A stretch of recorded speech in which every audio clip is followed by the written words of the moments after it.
Our chicken soup has been simmering for about 3 hours. It smells delicious.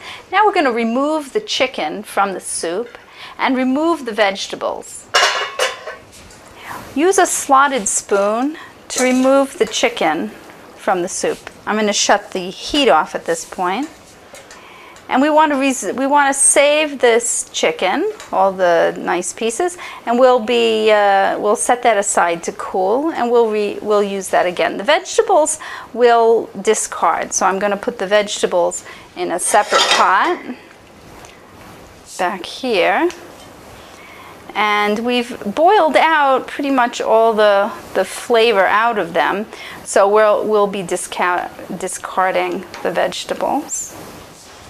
Now it might be helpful to use a slotted spoon and a fork or something to help you get the chicken out.